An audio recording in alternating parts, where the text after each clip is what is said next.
Welcome, Dr. Lauren Heathcote here. Now, Lauren is Associate Professor in Health Psychology at the Institute for Psychiatry, Psychology and Neuroscience, which is part of King's College London. Her academic journey, I guess, started with a PhD in experimental psychology from Oxford, and then she spent 5 years at Stanford before coming back to the UK.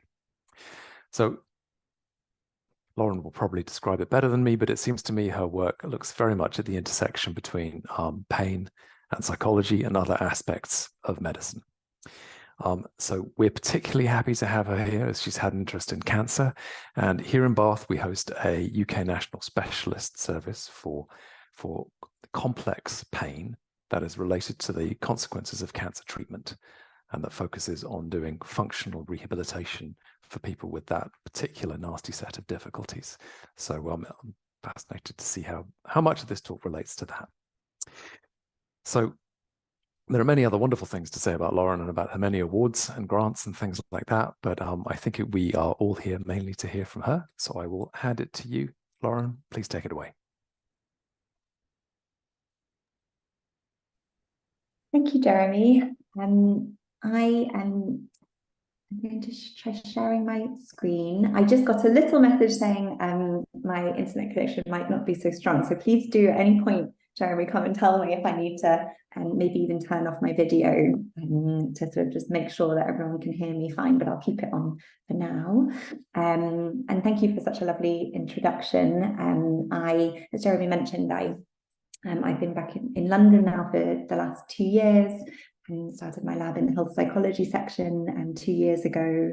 And before then, I spent 5 years in the pain medicine and anesthesiology department at Stanford and decided to channel a bit of that with my background today. And a lot of the work I'm talking about today really came from inspiration from being a postdoc there, working at the intersection of pain medicine and oncology, and pairing that with my background in psychology. So let's see.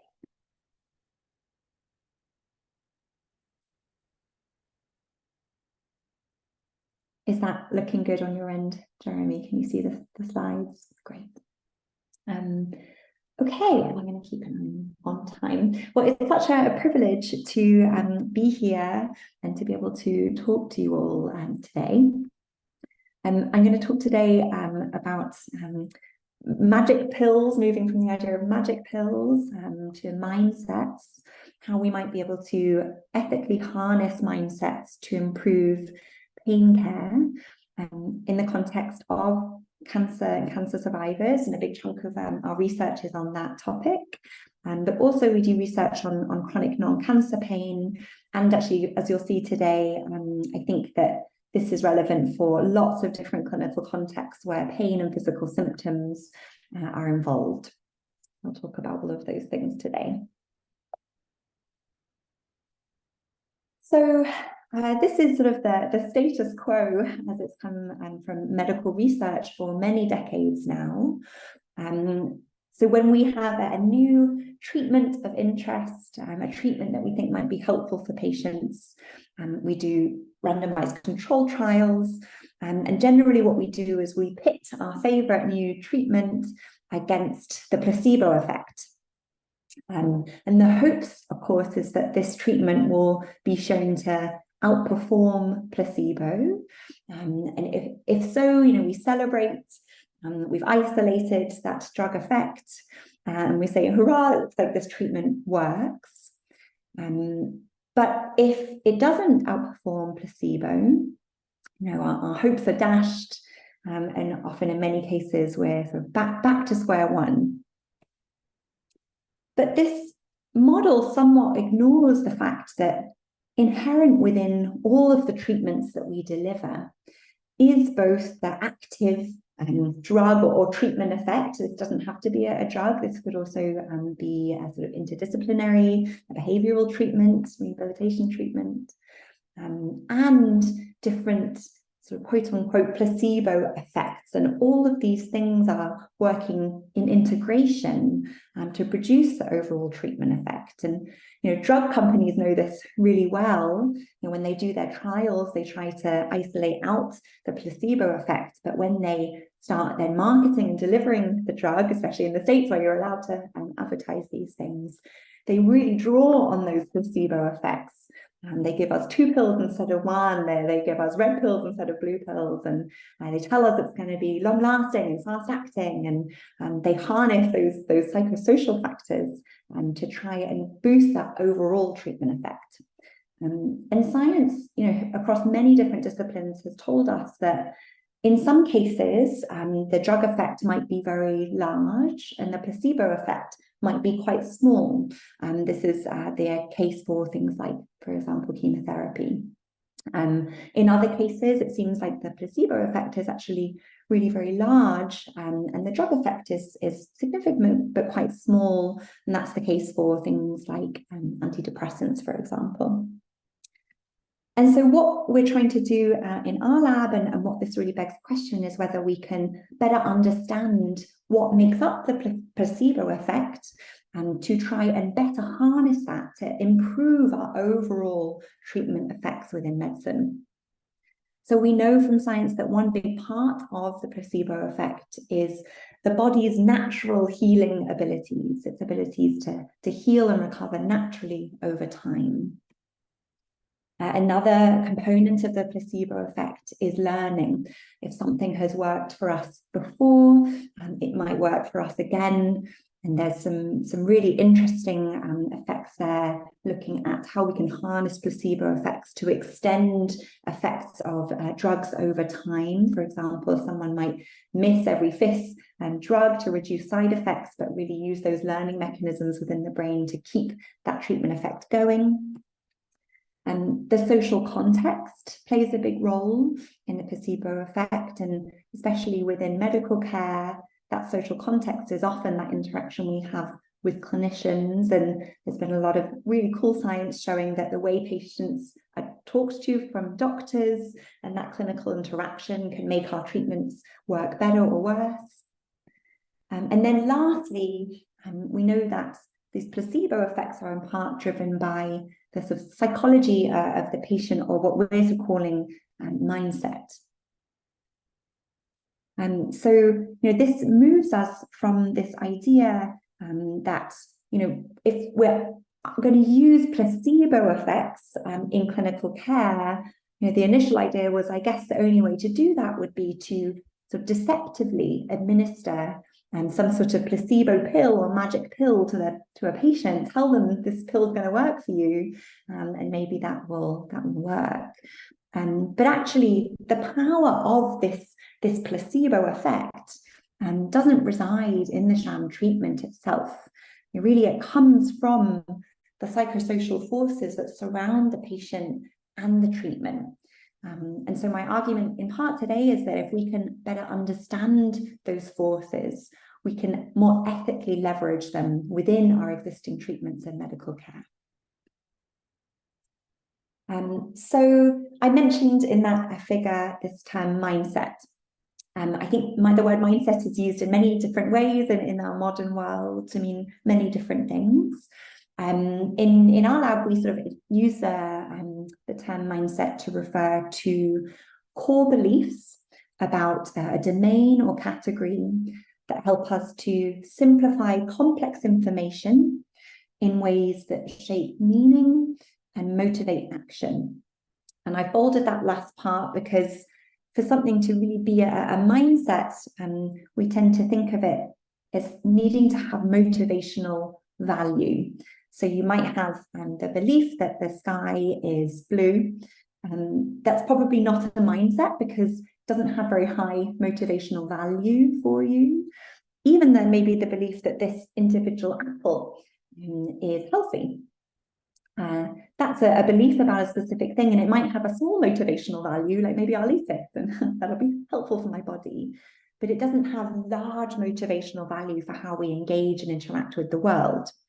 But there are certain domains that we do have core beliefs or mindsets about that do have big motivational value. So within the context of medicine, we have mindsets about treatments and about physical symptoms. Will this treatment will be effective for me, for example, is one example of a mindset. or these symptoms are a positive signal that this treatment is working for me. And we also hold mindsets about the illness itself. And I'll talk a bit about this in my slides to come. But for example, in the context of cancer, we might hold the mindset that cancer is a catastrophe, has wholly negative implications for our life. But there are also alternative mindsets that people hold about cancer, like that it can be an opportunity to make important changes and live a valued life. Or even just that cancer is manageable, something my body can help me cope with, and that treatment can be useful for. One thing that I'm going to talk most about today is mindsets we hold about our body. These mindsets are really important because we're in our body all the time. And so the mindsets we hold about our body have high motivational value for our lives. And lastly, within that sort of more social domain, we also hold mindsets about things like our care team.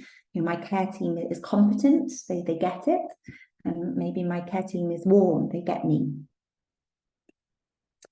And in terms of where sort of mindsets sit, we think about them as kind of sitting somewhere between personality, which really is more a very sort of dispositional tendency that remains pretty stable across time and situation.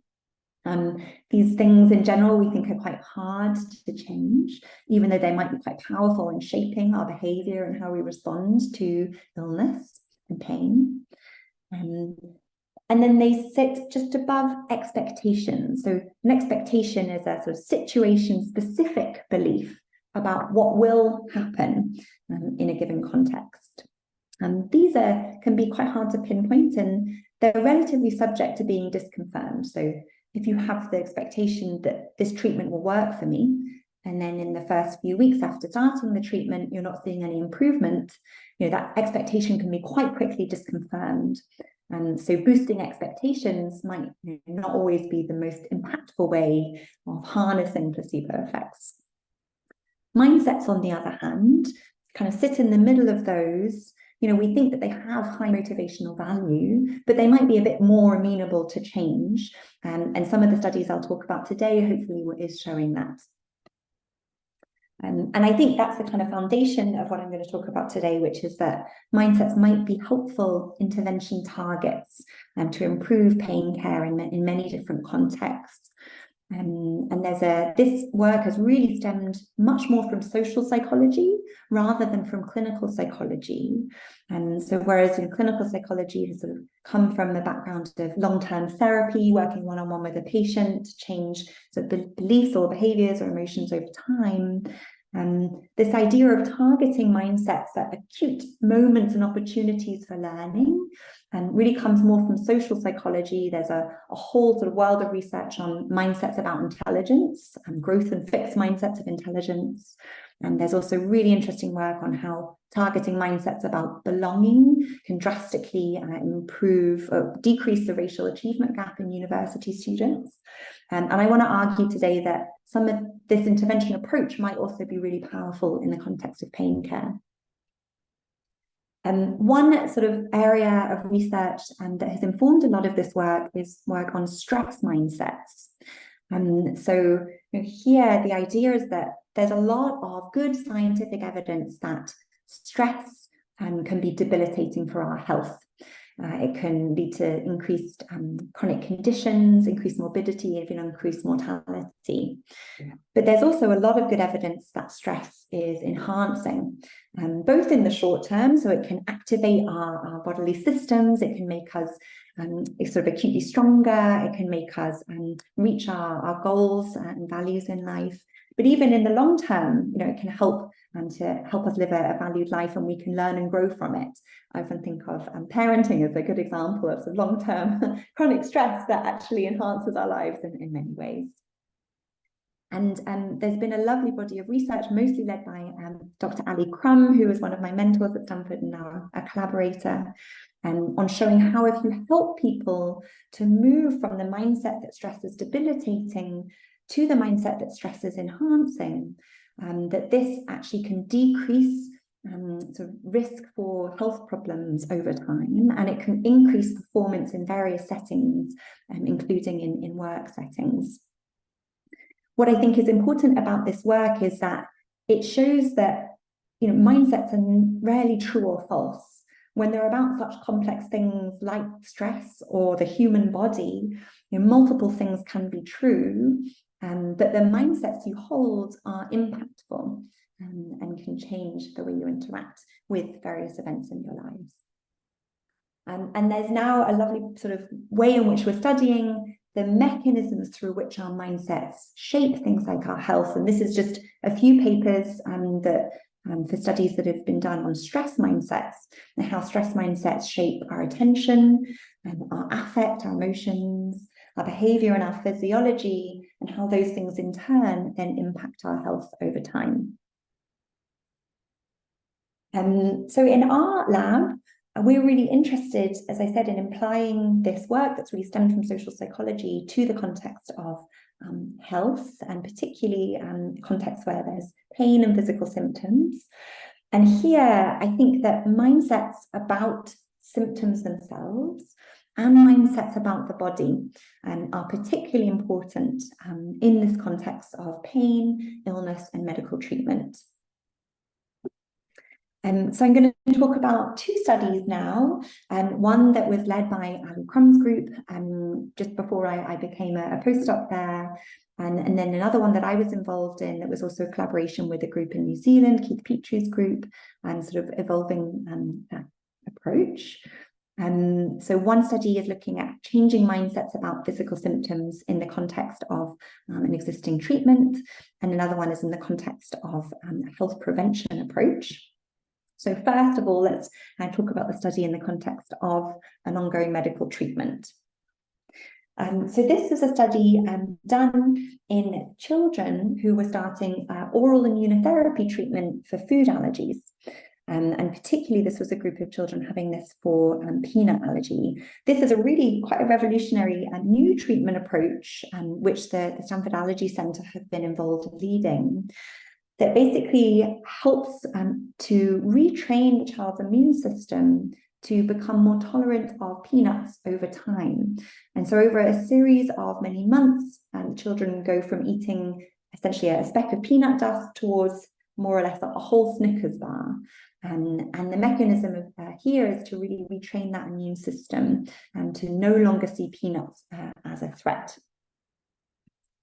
The trouble with this treatment is that it comes with side effects, things like congestion, things like itch, and these are the side effects or the symptoms that these children have been so worried about, or parents in particular have been so worried about their whole lives and anxious of. And so in some extreme cases, this can mean that patients drop out of treatment altogether, but it certainly can also affect adherence to the treatment itself. But the reality is that these symptoms, these side effects, are actually basically a sign that the treatment is working, that they're caused by the body's own immune system switching on, engaging, and kind of relearning to cope with peanuts. So the symptoms or side effects are actually a sort of a good sign, or at least a sign that the treatment is doing what it should be doing. So in the context of medical care at the time, how are these sort of side effects or symptoms talked about? Well, generally, doctors would say to patients, "I'm sorry, you're not feeling well. These symptoms, these side effects are just an unfortunate part of the treatment, but they can be managed." And so for the patient, what is the kind of effect of that? They might think, well, these are uncomfortable side effects of treatment that I should try to minimize. But also sometimes patients might think, well, if I'm having symptoms, maybe my allergies are really severe, and that might actually mean I'm resistant to this treatment. On the other hand, doctors could deliver the message, I'm sorry you're not feeling well, but these symptoms actually mean that the treatment is working. In this case, a patient might sort of interpret their symptoms as meaning that the treatment's working, that their body is getting stronger. And we call this the symptoms as positive signals mindset. So in a randomized control trial at Stanford, the Allergy Center, they randomized children to one of two groups. One was to just receive regular information about managing symptoms, the side effects of treatment. That's the left-hand group there. And that the symptoms as positive signals group instead got this sort of information to try and change that symptom mindset, that actually these symptoms were a part of the treatment working. They were told this as part of clinical care, but they also had messages to help reinforce this. So they were given leaflets that kind of reinforced this message. And there was about 25 patients in each group. So this was a small initial pilot study. They also had things like sort of fridge magnets to sort of reinforce that message that if I'm having symptoms, then it's a good thing. And I should clarify at this point that they were very acutely told that only sort of minor side effects like mild congestion and itch were sort of fine and happy symptoms, whereas anything more intense or more problematic, they should refer to the clinical team. Certainly respiratory problems included in that. So what were the effects of this very brief targeted intervention?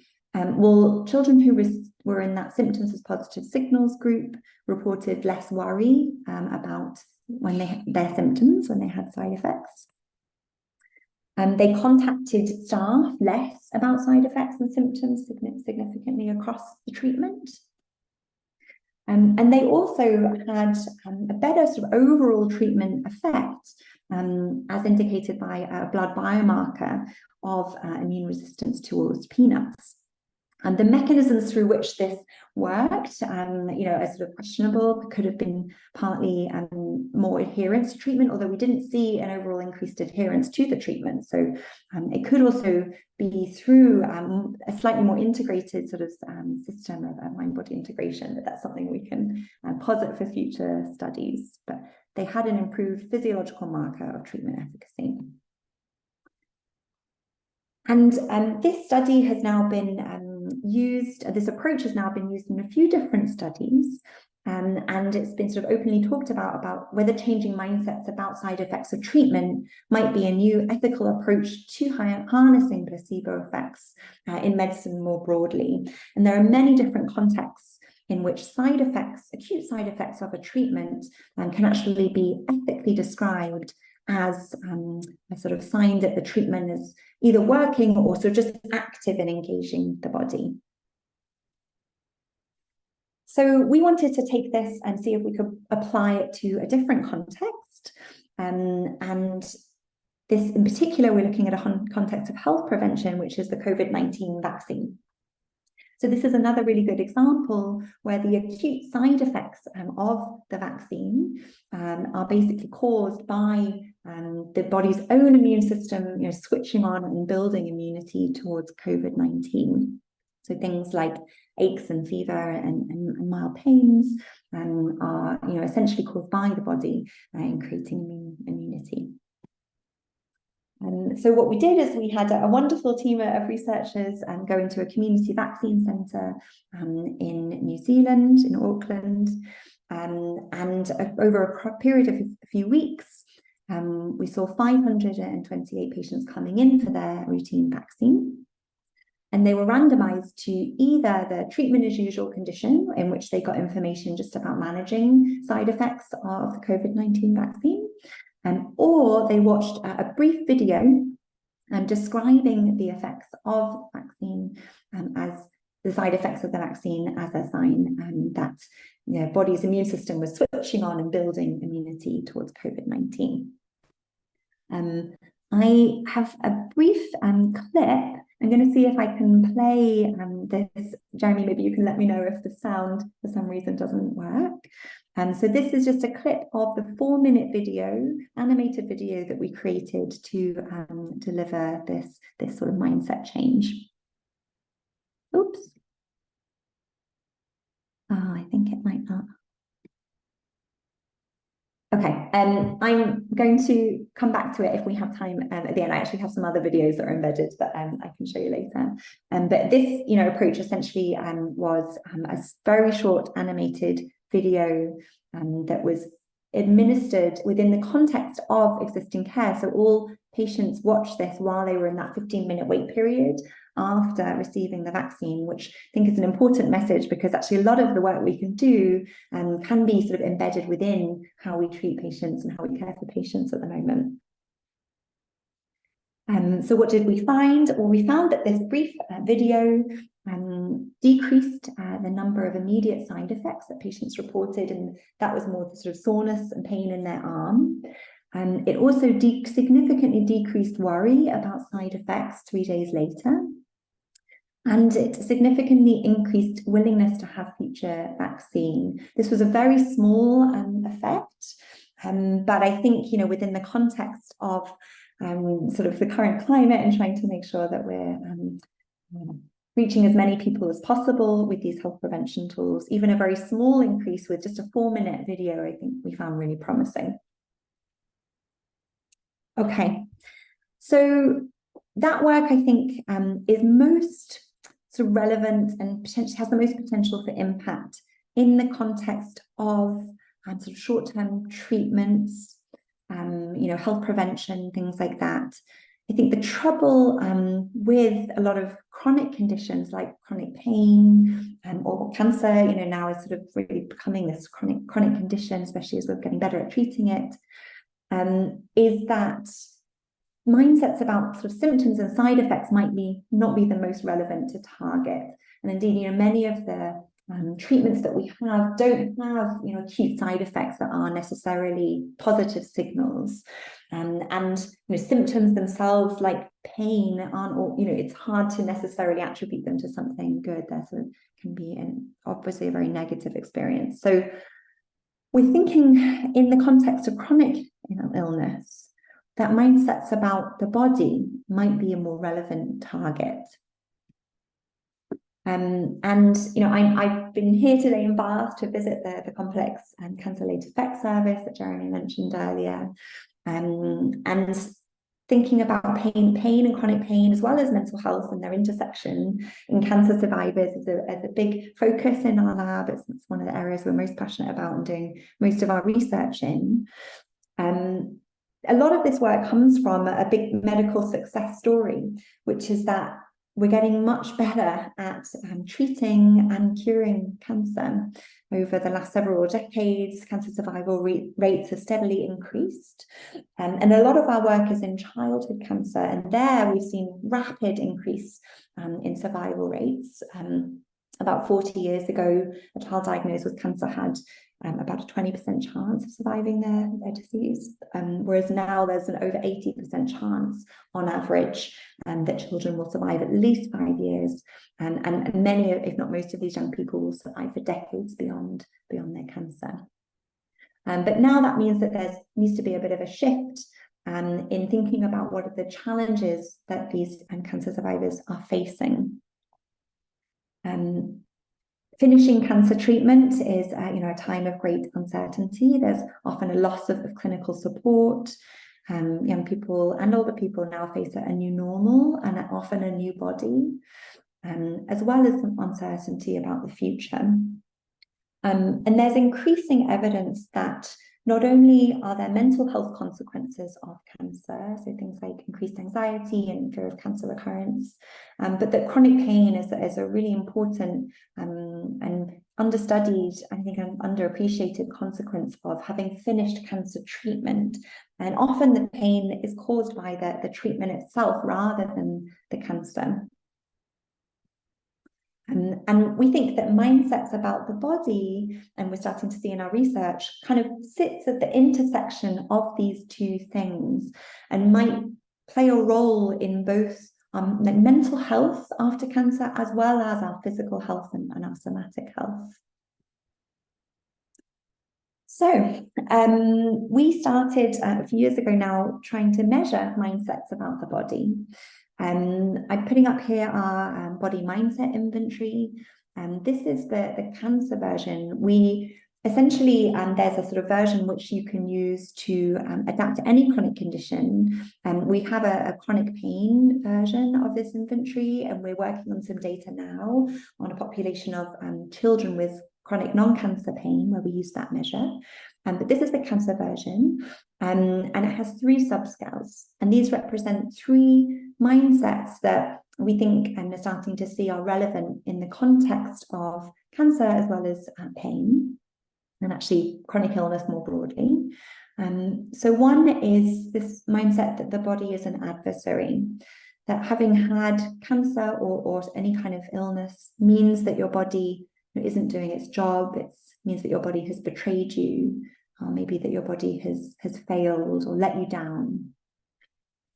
And then there's 2 subscales that measure, I suppose, slightly more adaptive mindsets. I tend to avoid using the word positive, and I think part of that is to differentiate sort of beliefs and from just sort of positive thinking. We can maybe talk about that at the end if there's time. But one mindset is that the body is capable. Our body is able to cope with something like cancer or its treatment, and is just even designed to deal with and manage illnesses like cancer. And the third one is that the body is responsive. It's this idea that the body has this sort of inbuilt self-healing system, and has these remarkable self-healing properties, and can recover from many different conditions and illnesses. We never, when we use this measure, we never do a total score. And increasingly what we're seeing in our work is that these mindsets tend to exist separately from each other, and even that it's possible to hold multiple mindsets at once. I'm able to see my body as something that has, in some instances, let me down, has sort of gone wrong. And I'm able to see my body as something that's capable of supporting me and living a life I want to live, and doing the things that I want to do, and capable of responding and recovering after injury and illness. We just had a study published. This was led by my PhD student, Emily Dowling, looking at these body mindsets in childhood cancer survivors. On the right, you can see here that there were sort of big individual differences in the mindsets that these young survivors held. And we see this now time and time again across many studies, that there are much more individual difference within an illness group than between them. I'm not talking about this today, but we do have some work where we've directly compared adults with chronic pain, adults with cancer, adults with diabetes, adults who don't have a chronic illness. And we don't tend to see differences in the average mindset that these people hold. But more so what we see is that there are just big individual differences within each group. Some people really hold that mindset that their body is capable and working with them. And sometimes people hold the mindset that their body's really failed them and let them down. In this sample, we had just over 100 childhood cancer survivors, mean age of 18 years, and just over 20% of whom had persistent, impactful chronic pain. What we found here is that the mindsets in general were not really associated with these sort of concrete, more objective medical factors. So they weren't really associated with how intense the young patient's treatments had been, which is sort of a proxy in a way for the severity of their illness. It also didn't seem to correlate very well with their time off treatment. So it wasn't just that their sort of mindset was one way when they finished treatment, and then 10 years later was another way. And it wasn't very well correlated with things like age or sex either.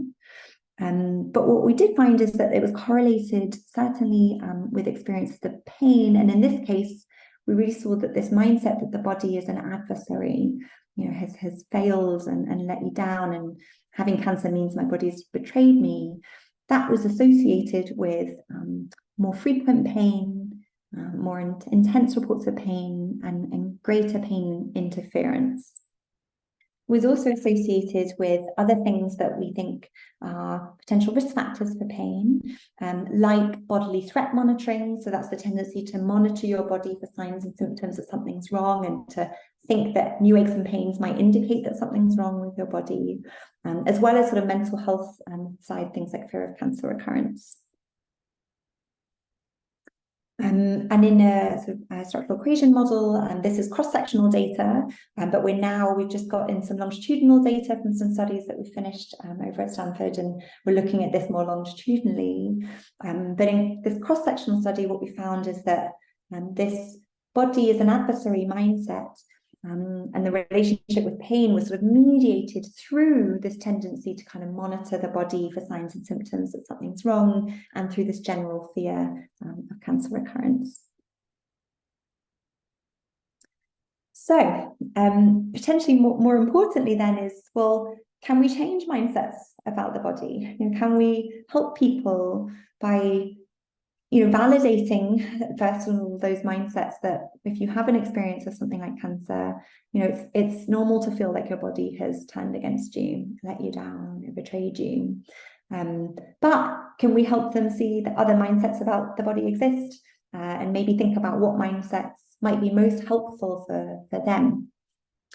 So this is a study that's was published a couple of weeks ago, led by Sean Zion, who is a PhD student in our old lab, led by Ali Crum at Stanford, called the Embrace Study, so exploring mindsets, beliefs, and resilience across the cancer experience. It was a team of oncologists, psychologists, and mindset experts. It was a randomized controlled trial with 350 adults who were just starting cancer treatment. And the goal of the intervention is to help patients adopt mindsets that could be more useful for them during the cancer treatment experience.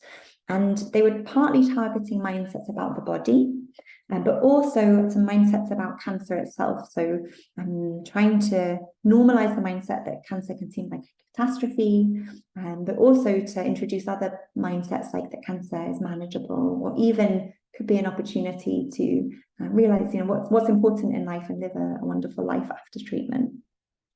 And the goals were to improve health and well-being, particularly health-related quality of life was the primary outcome for this study.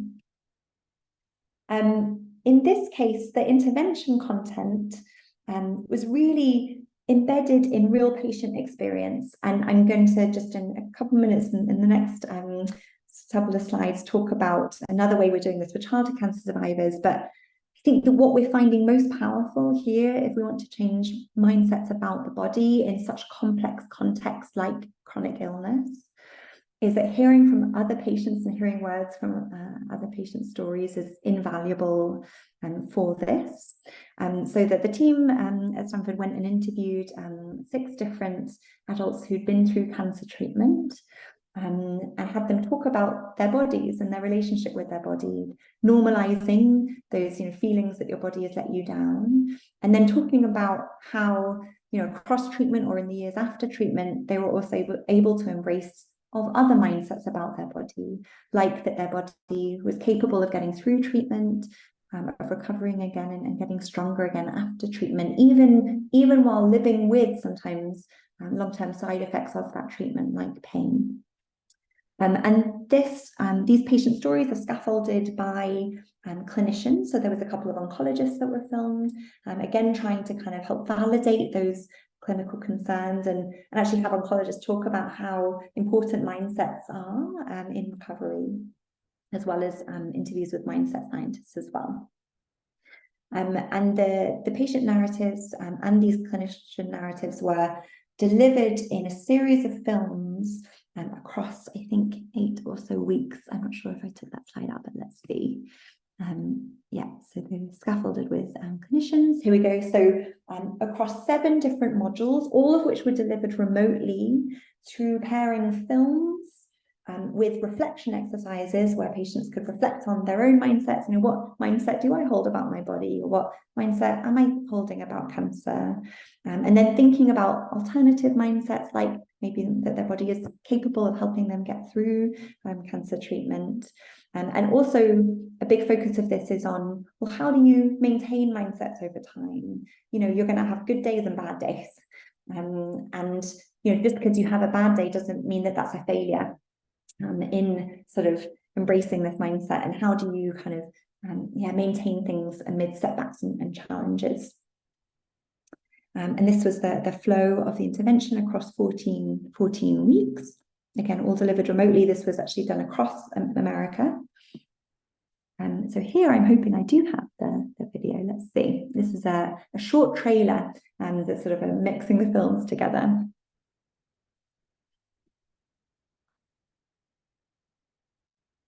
You don't really live authentically until you face the possibility of non-being. And then you value the life and the time and the people you have much more intensely. We got the call from the doctor saying the mass is malignant after all. I reached up and did self-exam and felt a lump in my right breast. And I had a sinking feeling. I looked at my husband and I said, no, that's not possible. There's anger, why me? How could this have happened to me? I'm fully healthy. What is it? Initially, everyone diagnosed with cancer thinks it's a death sentence. There's this sudden break with the usual assumptions of life, and you feel like the rest of the world is normal and healthy, and here you are along with your death sentence. When we are faced with a challenge in life, we adopt mindsets, simplified lenses or frames of mind through which we come to understand our experience. For a long time, we thought that the body and the mind were separate.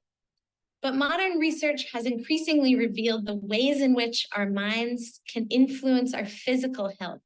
We found that there are specific systems in the body that allow the brain to control the way the body is coping with cancer. And this involves effects on the immune system, on stress hormones, on parts of the nervous system that regulate our arousal, our heart rate, and blood pressure. Part of the negative expectations I think we have in this culture is that medicine is all physical, that your body is just a receptacle. It's like a car and you replace parts and fix things and that's it. The mindsets we choose can have a powerful effect on how the body functions by controlling when and how to activate the body's self-healing systems. I think I'm a better person for having gone through this challenge. I showed my children that despite our situation, we were going to enjoy life to the fullest, that this was not going to take that from us. The experience of going through it, I don't forget it. It was going to be something that I would use as an example of how to not just survive, but how to thrive. It's a paradox that you think this is the end of all the hope and joy and everything, and yet somehow or other it's almost like you go through it, you came out the other side of it, and everything was brighter than it had been before. The cancer journey is a part of your life. It will never go away. It may change the way you view the world, but it'll always be a part of your life. So make it a part of your life and celebrate it. There are so many things in life that we can't control, we can't change, but our mindsets are something we can.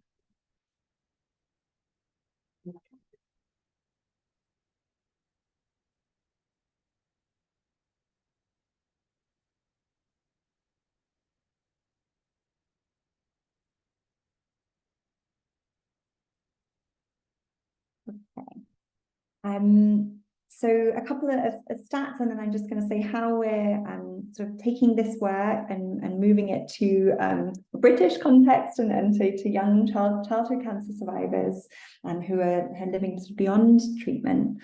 So first of all, did the embrace intervention change mindsets? So firstly, we found that the mindset intervention group significantly sort of decreased in terms of that mindset that cancer is a catastrophe compared to the control group. And they also significantly increased in the mindset that cancer can be manageable. And also that cancer can be an opportunity. And it's sort of particularly relevant for now the project we're doing with young cancer survivors. There was also a significant decrease in the mindset that the body is an adversary, and an increase in the mindset that the body is capable of handling cancer treatment. And then did it improve functioning and quality of life? So this is the primary outcome. So you could see that the mindset group had a particularly a significant increase in overall quality of life. And this also includes having significantly less physical symptom distress and psychological symptom distress as well. And there was some mediation analysis as well, and this is really important for this work because it's, the question is whether it's the sort of mindset shift or something else that's adding value here. And they found that the body is capable mindset and the cancer is manageable mindset, and significantly mediated improvements in quality of life.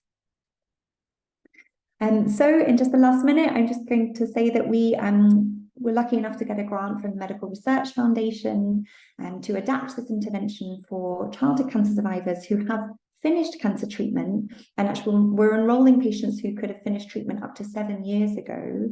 Many, if not actually, we're seeing most of them now living with pain as a consequence of their cancer treatment. We are taking a really similar approach here, where we've been creating films. This has involved a huge amount of patient partnership work, and I've learned so much over the last 2 years about the value and importance of engaging patient partners in this work. And we've been working with 6 young patient partners across the country, initially to develop what we thought should be the content of those interventions. And then we started to then tour the country to film our young patient partners in their home environments all over the country. It's been a really exciting and fun project to work on. And to get similar content of them talking about their life after cancer, normalizing those sort of mindsets about the body, and sort of talking about how they have found kind of having more positive mindsets about their body be helpful for them. And this is scaffolded with pediatric oncologists, as well as sort of mindset scientists talking about the role and value of mindsets in this context.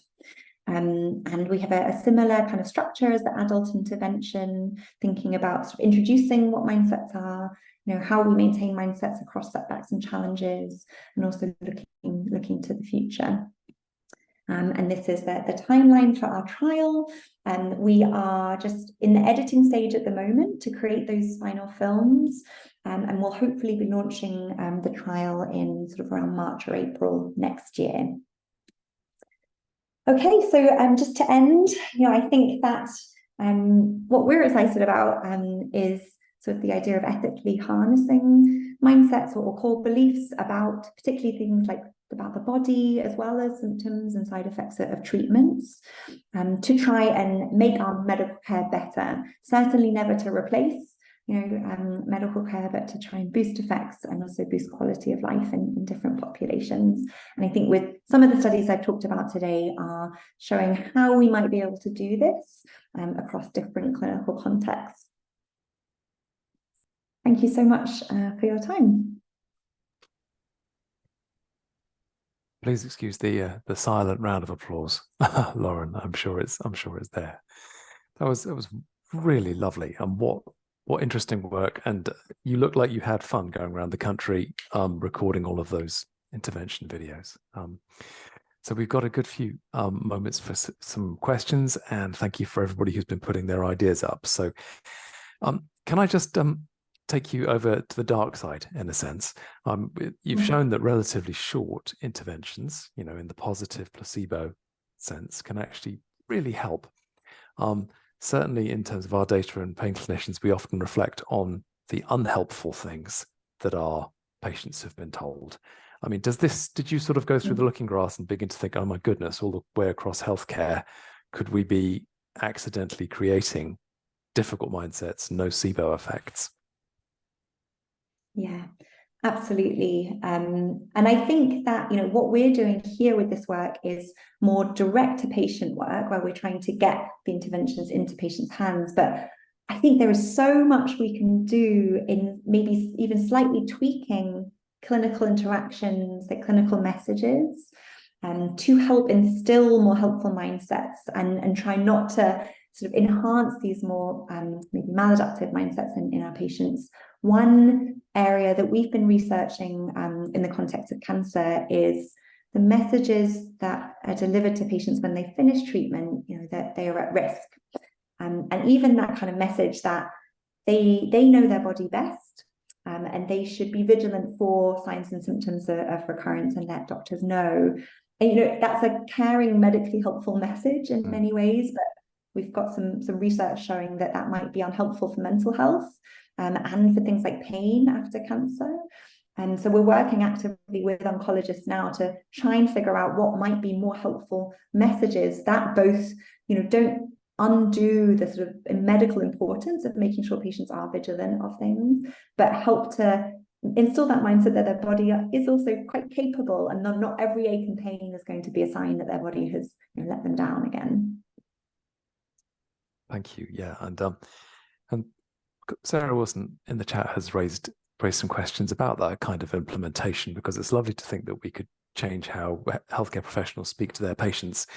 You're quite clear that you're talking about mindsets in quite a specific way, and you're not making a nebulous point about positive thinking. Yeah. However, in terms of translation to clinical practice, you could obviously see the risk of people running off with this in the wrong way. Do you have any first thoughts about how to get your message across to clinicians and it not being twisted into something slightly more naive? Yeah. I think about this a lot. I don't have the answer, and this is partly why talking to patients and talking to clinicians is so important, because that is the dark side. We don't, at no point do we want to sort of exacerbate that message that, well, you're just not thinking positively enough. I think in our work, what we're trying to do to mitigate that is leading very explicitly with the kinds of statements like, this is not about positive thinking. You will have hard days, and it's okay, and if not normal and expected, to see your body as something that's let you down, or to have days where you feel rubbish and you don't want to do anything. And that's okay. And you can have those moments and still, choose to see your body as something that is working with you and capable in moments where you feel motivated to do something about that. So we're trying to kind of front end with that. But I don't know if we can always stop people from interpreting in that way. So yeah, I mean, keeping talking about it with people that are on this call, I think would just be really helpful to figure out ways we can do that. Thank you. So to go back to your study, the one you cited earlier, you found a strong effect in young cancer survivors for the body as adversary. It didn't look like it came through so strongly for being capable or being responsive, which is interesting, because as a rehabilitation clinician, I do that the whole time, the body being capable and the body being responsive do feel really important, pokey messages. So yeah, any thoughts on that? It's just because that it was that particular population, or what reflections? Yeah. Such a good question. We're seeing this a lot. So, and I think that this mimics quite a lot of resilience type research as well. So yeah, we see the kind of more risky, I guess, mindsets coming through quite strongly. And so if you hold that mindset that your body is an adversary, that's correlated with more pain. And as I say, we're starting to look more longitudinally at sort of that and how those interact over time. We sometimes see small effects cross-sectionally for those mindsets that the body is capable and responsive. But often when we just measure them and we look at how they correlate with things that we care about, like functioning and quality of life and pain, they sort of don't correlate that well. But what I think is really interesting is that when we do the piece to change the mindset, and that's why I love doing this work, is because we're actually taking more of an experimental medicine approach, then we see it has an impact. So then we see that they're holding these mindsets potentially more strongly. And I think there's lots of different things at play, but I think it's one thing to say, I guess, yeah, my body is capable of, handling cancer treatment, or my body does, can recover quickly. It's one thing to just be like, yes, I suppose it can, and learning how to use those mindsets, how they have an impact, why it could be important to embrace them, and how to use them to impact your behavior and things like that. And so in a way, I think that the power of this work is showing that sort of maybe changing and helping people harness those mindsets is the important bit. And there's nothing in the valence, is there? If you frame the questions as body is incapable or body is stuck, so that they were all in the same direction, you don't feel that would change things, or? Maybe. So that there's a little sort of inside scoop. We're doing a lot of work at the moment, actually doing more big data work with a researcher at University of Pennsylvania who has studied mindsets about the world. Is the world a safe place or a dangerous place? Is the world alive or static? And so what we're doing there is actually almost reinventing the body mindset in inventory, so that we can actually capture a bit more of the spectrum. So, ranging from incapable to capable, or from, working with me to against me. And there we're looking at, we've got, I think, something like 100,000 tweets where people have said, my body is. We're synthesizing all that data. We're looking at lots of old religious texts, philosophical texts, like medical texts, to find all the different possible mindsets that we could hold about our body, distill them down into the kind of core domains, and then we'll be kind of revamping the scale, and so we can actually look at both ends of those and get across that question. So I'll have a better answer to that in a couple of years, Sharon. Thank you. All right, look, I'm going to sneak one last one in because we're not quite at 5, but somebody's raised the question of the mindset of a cancer survivor who has overcome cancer, has survived cancer, the mindset of somebody with chronic pain who manifestly has not, and their body has not bounced back. Could you comment a little bit on the contrast between those two sort of situations as a human being, really? Yeah. Yes. So this is one area that I'm still thinking a lot about and really appreciate talking to people about, is how useful does this work and how can we adapt it for people living with chronic pain, not in the context of a disease that they've overcome. Maybe in 10 seconds, I can say that I think one insight we're having there is that there are some mindsets that are less important or less valuable or less ethically useful, like cancer can be an opportunity. Yes, chronic pain, the idea that that can be an opportunity, I think, is potentially misguided. For some people, maybe so, but whereas the mindset that the body is capable of supporting you and doing what you want to do, maybe even that the mindset that the body is trustworthy, could be a sort of relevant one there. We're just starting that work, but in some very sort of early data, we're seeing that these mindsets might be most relevant for the sort of stuff that we target in ACT, more the sort of, do you prioritize pain control or do you prioritize valued life goals? And maybe that's where they might be able to have some input. But would just appreciate lots of conversations with folks about that. Well, I must control myself as an ACT therapist. That could be another 20 minutes of discussion, but we've reached 5 o'clock. So Lauren, thank you very much for a lovely talk, and I'm sorry we didn't get to all the questions because they were flowing through in the chat towards the end, but I think there was lots of interest and many minds have been stimulated. So thank you very much, and thank you everybody for coming. Keep an eye out. We'll send a post-event email which will have the link to the video, which will be up for a limited amount of time. And let us know if you want us to go on the mailing list, and you can always follow us on Twitter and X and things like that. So have a very happy Christmas, everybody. Thanks again to Lauren, and say good night. Thanks a lot. Bye-bye.